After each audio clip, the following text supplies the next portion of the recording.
नमस्कार, मैं दौलत शर्मा और आप देख रहे हैं यूआईपी न्यूज और स्वागत है आपका हमारे खास कार्यक्रम राजनीतिक पंचनामा में, जहां पर बात करेंगे लोकसभा चुनाव 2024 की। क्योंकि ये कहानी शुरू होती है लोकसभा चुनाव 2024 से, जो कहीं ना कहीं यूपी के विधानसभा चुनाव 2027 तक एक बड़ा मोड़ ले सकती है। और लगातार इस कहानी में नए नए किरदार यहाँ पर आए, नए नए बदलाव यहाँ पर आए और कहीं ना कहीं कई लोगों की मुसीबत बढ़ी। लेकिन बीच में एक वक्त ऐसा भी आया कि कहीं ना कहीं यहाँ पर अखिलेश यादव, चंद्रशेखर आजाद जैसे बड़े नेताओं ने राहत की सांस ली। और ये वो नेता हैं जिसकी वजह से यहाँ पर राहत की सांस ली और कहीं ना कहीं इन नेताओं को बेचैनी भी हुई। वो नेता हैं बीएसपी के उत्तराधिकारी।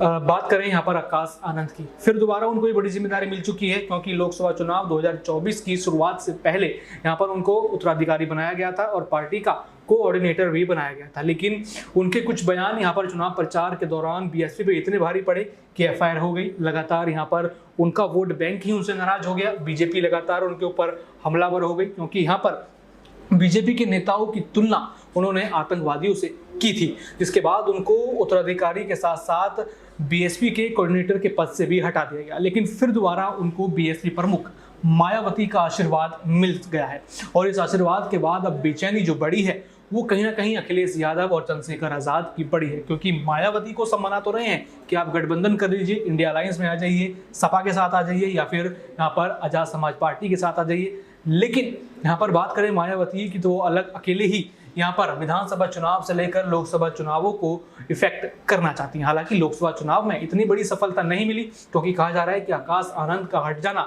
कहीं ना कहीं युवा और जो बाकी उनका अन्य कोर वोट बैंक था वो भी यहाँ से हट गया था। लेकिन फिर दोबारा उनको आशीर्वाद मिल चुका है मायावती का और अब तैयारी है यहाँ पर यूपी के उपचुनाव के साथ साथ विधानसभा चुनाव 2027 की। और अब बेचैनी यहाँ पर अखिलेश यादव, राहुल गांधी और चंद्रशेखर आजाद के लिए बढ़ चुकी है। और जानेंगे कि आखिर क्या अब यहाँ पर 2027 तक क्या बड़ा माहौल बीएसपी के लिए बनने वाला है। क्या आकाश आनंद को यहाँ पर एक अगले मुख्यमंत्री के तौर पर देखा जा सकता है, या फिर कहीं ना कहीं यहाँ पर जहाँ अखिलेश की हम बात करते हैं, राहुल गांधी की बात करते हैं चंद्रशेखर आजाद की, क्या अब योगी के सामने इनके अलावा एक नया चेहरा आकाश आनंद भी खड़े होंगे? क्या वो उनको बड़ी चुनौती दे पाएंगे कि नहीं? कई सारे सवाल है और इन सवालों को लेकर आज हमारे साथी प्रांत जी हमारे साथ हैं, उनसे इन सवालों के जवाब लेंगे। सबसे पहले सवाल रहेगा कि क्या आकाश आनंद बीएसपी को क्या उनका पुराना रुतबा लौटा पाएंगे? जिस तरीके से उनका रुतबा रहा है उत्तर प्रदेश में, सरकार कई बार उनकी बनी, मायावती का जो रुतबा था, क्या वापस से आकाश आनंद वो सब चीजें कर पाएंगे?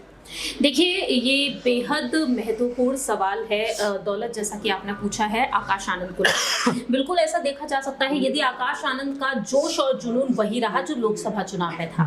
लोकसभा चुनाव में जिस तरह से आकाश आनंद भाषण दे रहे थे, उसके बाद से उनकी लोकप्रियता बढ़ गई। हर जगह पर देखा गया कि आकाश आनंद की रैली को लेकर मांग की गई और उनकी रैलियां आयोजित भी की गई, लेकिन सब धराशायी होते हुए नजर आए। आकाश आनंद ने जब बीजेपी की तुलना आतंकवादियों से कर डाली, उनके खिलाफ एफआईआर दर्ज हुई। आकाश आनंद एक ऐसे युवा नेता बनकर उभरे जिन्होंने मायावती के नक्शे कदमों पर चलकर हर एक विपक्षी दल के नेता पर निशाना साधा, चाहे कांग्रेस हो, आजाद समाज पार्टी हो, समाजवादी पार्टी हो, बीजेपी हो, सभी राजनीतिक दलों पर। क्योंकि मायावती की इस बार जो रणनीति है वो यही है, किसी भी राजनीतिक दल के साथ वह जुड़ना नहीं चाहती हैं और शायद ही वह कुछ क्षेत्रीय दलों से जुड़ना पसंद करती हुई नजर आएंगी आने वाले समय में भी। ऐसे में देखा जाए तो आकाश आनंद की लोकप्रियता जिस तरह से बढ़ रही थी, उसमें हमने देखा कि उत्तराधिकारी के पद से उन्हें हटा दिया जाता है, नेशनल कोऑर्डिनेटर के पद से। लेकिन मायावती ने इस बार देखा है कि लोकसभा चुनाव हटकर जैसे ही संपन्न हो गए, इसके बाद मायावती ने विधानसभा चुनाव को लेकर अब आकाश आनंद को कमान सौंप दी है। तो बहुत ही चालाकी से उन्होंने फैसले लिए। आकाश आनंद को उन्होंने बचा भी लिया कि जिससे कि उन्हें कोर्ट के चक्कर ना काटने पड़े, और अब एक बार फिर से मायावती ने उन्हें जिम्मेदारी सौंप दी है। तो इससे एक बड़ी बात तो यहाँ पर निकलकर सामने आती है कि आकाश आनंद जिस तरीके से युवा नेता के तौर पर बहुत ही कम उम्र में उभर कर सामने आ रहे थे, उससे मुश्किलें बढ़ रही थी कई नेताओं की, और आने वाले समय में भी ऐसा होता हुआ नजर आएगा। उत्तराखंड में उन्हें स्टार प्रचारक बना दिया गया है। अब जो उत्तर प्रदेश में विधानसभा सीटों पर जो चुनाव होने जा रहे हैं, इसमें आकाश आनंद को उत्तराधिकारी के तौर पर आगे किया जा रहा है। मायावती का कहना साफ तौर पर रहा है कि अब आकाश आनंद की जो मीटिंग्स हो रही थी उसमें नेता शामिल तक नहीं हो रहे थे, लेकिन अब हर किसी को शामिल होना पड़ेगा, पार्टी नेताओं को उनका कहना भी मानना पड़ेगा।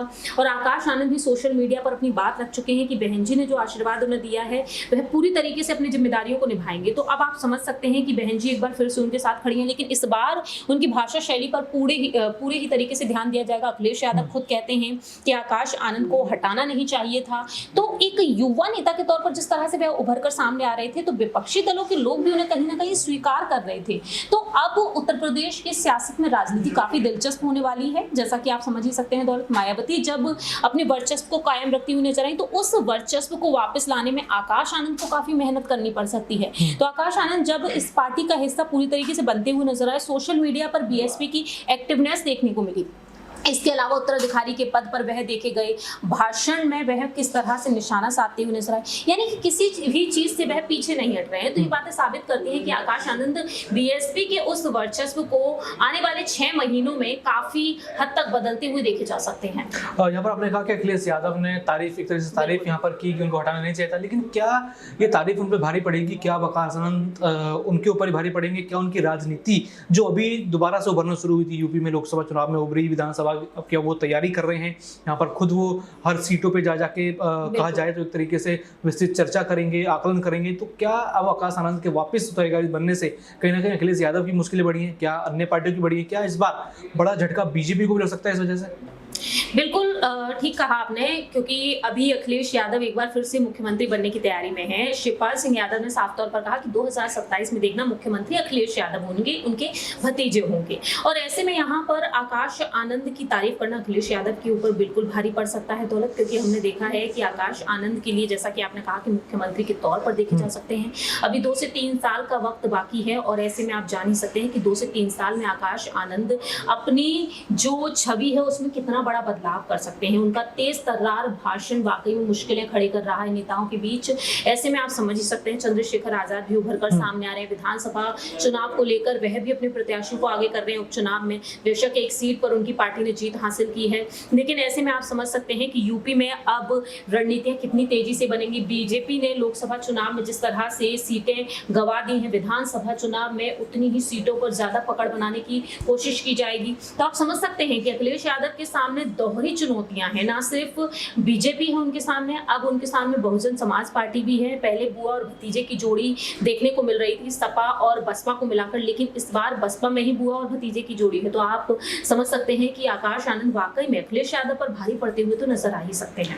यहाँ पर बात करें चंद्रशेखर आजाद की, तो क्या चंद्रशेखर आजाद को यहाँ पर आकाश आनंद के आने के बाद क्या वापस से बीएसपी के साथ जुड़ने या फिर एक कह लीजिए गठबंधन का मौका मिल सकता है, या फिर क्या चंद्रशेखर आजाद अब और भी दूरी बनाते हुए नजर आएंगे? क्या लगता है चंद्रशेखर आजाद की भी राजनीति कहीं ना कहीं इस फैसले के बाद बिगड़ी है? देखिए, चंद्रशेखर आजाद की राजनीति पर अगर बात कर ली जाए तो कहीं ना कहीं उनकी राजनीति पर इफेक्ट तो पड़ने वाला है ही। चंद्रशेखर आजाद ने अपने इंटरव्यू में बीते कुछ दिनों पहले आकाश आनंद को लेकर कई सारी बातें कही। जब उन्होंने बीजेपी पर निशाना साधा तब उन्होंने कहा कि अब उन्हें पता चलेगा कि आखिरकार किस तरह से जब पार्टियों के खिलाफ बोलते हैं तो मुकदमे कैसे दर्ज होते हैं। मेरे ऊपर आरोप लगाए जाते थे, लेकिन वह साफ तौर पर कहते हुए नजर आए हैं कि आकाश आनंद को काफी कुछ सीखने की जरूरत है। और उन्होंने तो ये तक बातें कही हैं कि वह मेरे छोटे भाई जैसे हैं। इसके अलावा वह ये भी कहते हैं कि हमें झगड़ा करवाए जाने की कोशिश की जा रही है, लेकिन आकाश आनंद को लेकर वह कहते हैं कि अगर उन्हें कुछ भी सीखना है, न्याय की लड़ाई सीखनी है, किस तरह से उन्हें आगे कुछ सीखना है, तो वह भीम आर्मी भी ज्वाइन कर सकते हैं। तो एक ऑफर भी देते हुए नजर आए हैं। मायावती की वह तारीफ करते हैं, आकाश आनंद पर तंज कसते हुए भी देखे जाते हैं, लेकिन कुछ सलाह भी वह उन्हें देते हुए देखे जाते हैं। तो उनका कहना ये रहा कि मुझे इस बात पर जो हैरानी होती है वो ये है कि उनकी भाषा शैली किस तरीके की इस्तेमाल की जा रही है। तो आकाश आनंद के लिए उन्होंने ये बात रखी, लेकिन वह ये कहते हैं कि अच्छी बात है, जो जोश और जुनून उनमें देखने को मिल रहा है, ये जोश और जुनून पूरे लोकसभा चुनाव में रहना चाहिए। उनके भाषण को देखने के बाद उन्होंने बात रखी, लेकिन किससे मालूम था कि आकाश आनंद को पद से हटा दिया जाएगा, बर्खास्त कर दिया जाएगा, जिस तरह से उनकी मुश्किलें बढ़ रही थी। तो ऐसे में चंद्रशेखर आजाद के लिए वाकई में आकाश आनंद आने वाले समय में बड़ी मुसीबत बनते हुए नजर आएंगे, क्योंकि नगीना सीट से आकाश आनंद को मायावती ने लॉन्च किया, जहां से वह खुद चुनाव लड़ी थी, और उस सीट पर चंद्रशेखर आजाद चुनाव लड़ते हैं। तो आप बखूबी जान सकते हैं दौलत कि आकाश आनंद वाकई में एक बड़ी मुसीबत तो बन ही चुके हैं। बिल्कुल, यहाँ पर आकाश आनंद लगातार यूपी की राजनीति में चर्चा है, यूपी की राजनीति में एक चर्चा का विषय बन चुके हैं, क्योंकि जिस तरीके से पहले उनकी जिम्मेदारी सौंपी गई, वापस जिम्मेदारी ली गई, और अब फिर दोबारा जब देखा कि उपचुनाव सर पर हैं और यहाँ पर बीएसपी को फिर दोबारा अपना दम दिखाना है, तो यहाँ पर वापस से आकाश आनंद की वापसी हुई। तो देखना होगा कि आकाश आनंद की जो वापसी है वो बीएसपी के लिए दमदार होगी, या फिर बीएसपी यहाँ पर अब और भी छोटी होती हुई, या फिर कह लीजिए यहाँ पर उनकी क्या अब और भी मुश्किलें बढ़ेंगी, या फिर आकाश आनंद यहाँ पर बीजेपी के साथ साथ अन्य विरोधी दलों के मुसीबतें बढ़ाते हुए नजर आएंगे। बाकी और भी ऐसी खबरें जानने के लिए देखते रहिए UIP न्यूज़। धन्यवाद।